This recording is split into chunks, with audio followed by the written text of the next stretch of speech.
Salut, salut. Alors, j'avais déjà commencé la vidéo. Je bois un peu de café.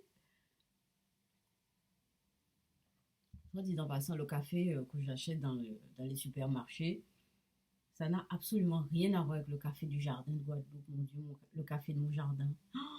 C'est quelque chose de délicieux. Enfin, c'est un rêve. Bref, euh, voilà. Donc, vous savez que, en fait, toutes mes lectures ont quelque chose à voir avec ce que je vis. C'est pour expliquer, pour aller en profondeur, pour étaler, pour prendre de la distance, etc. Et donc, quand je retrouve un article qui est intéressant et qui explique, bon, qui peut ouvrir une fenêtre ou une porte, alors ça y est, je fais la vidéo, je vous transmets ça. Alors, ça parle de. Enfin, ça, c'est comme un article en rapport avec Jung.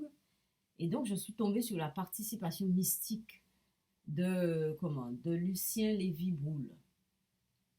Alors, c'est un anthropologue qui date du début du XXe siècle. Il n'est pas c'est pas très vieux, hein.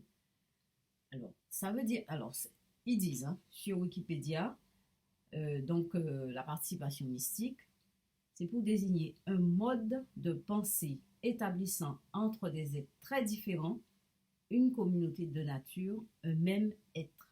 Bon, comme ça, là, c'est pas très simple, on comprend pas trop.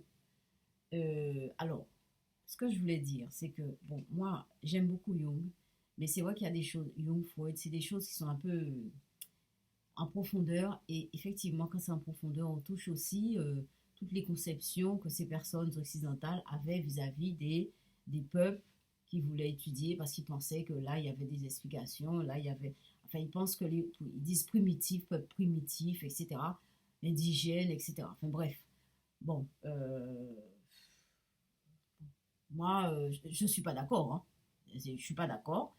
Bon, mais on peut. C'est l'histoire. C'est la culture qui est comme ça. Bon, moi, je ne m'arrête pas là-dessus. Sincèrement, je vais plus loin. Et voilà. Donc, participation mystique. Alors, je reprends.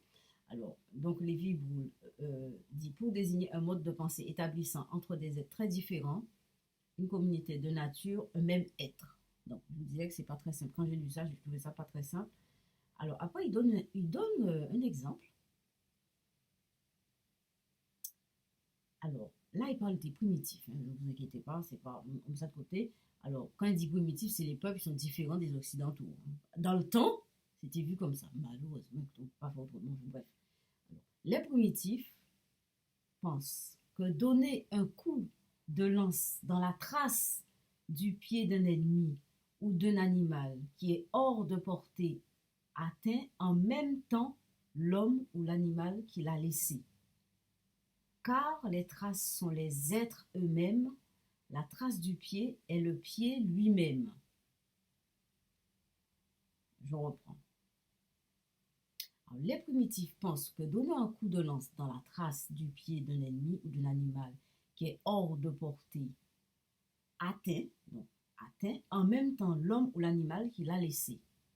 Car les traces sont les êtres eux-mêmes, la trace du pied est le pied lui-même. Je ne sais pas si vous voyez. Enfin, alors, ce truc-là, cette qu'ils disent participation mystique, eh bien, c'est quelque chose qui se retrouve dans le vaudou, dans...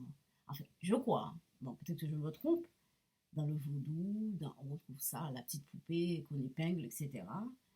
Dans d'autres rites aussi, hein. Mais, bon, on va revenir dessus. Je suis pas... C'est-à-dire que je ne suis pas... pour moi, c'est tout à fait normal. Et en fait, c'est pas quelque chose de. C'est quelque chose qui est tout à fait. Qui se fait au quotidien et qu'on nomme différemment. Alors, ça, ce travail-là, Jung l'a fait beaucoup. C'est-à-dire qu'il récupère des choses très anciennes qu'il repère chez nous actuellement et qu'il renomme ou comment dire, il nous fait un éclairage sur comment on a nommé ces choses, on a transformé, c'est-à-dire c'est les mêmes choses qu'on a nommées autrement. Voilà. Alors, moi, ce que je pense, c'est que, en fait, c'est la constellation mystique, c'est quelque chose de tout à fait réel. Alors, maintenant, c'est le problème, c'est comment expliquer. quand on dit comment expliquer, alors, quand je dis comment, d'ailleurs, je vais boire un peu de café.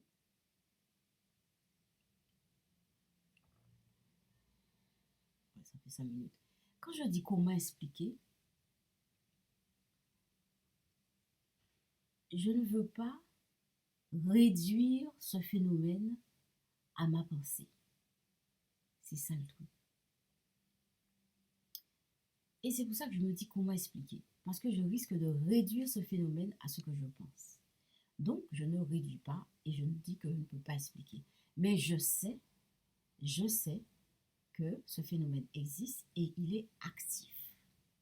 Quand je dis actif, ça veut dire que ça se réalise réellement.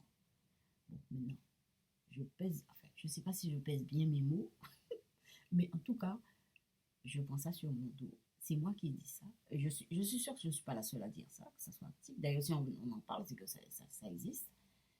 Et peut-être aussi quand on fait de la visualisation, tout ça, c'est dedans. Bon, alors maintenant,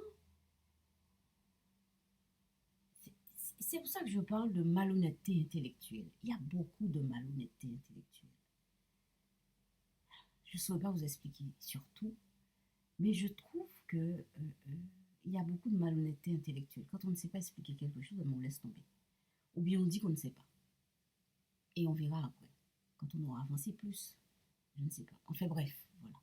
Je vous ai fait part de la motivation mystique. Je trouve que c'est intéressant. Il y a beaucoup de choses comme ça que je retrouve dans les textes. Au fur et à mesure, je vais faire des vidéos. Vous voyez, c'est quand même... Non, c'est pas évident. Il faut se mobiliser pour faire la vidéo, etc. Enfin bref, j'ai fait la vidéo. Je vous remercie et à plus.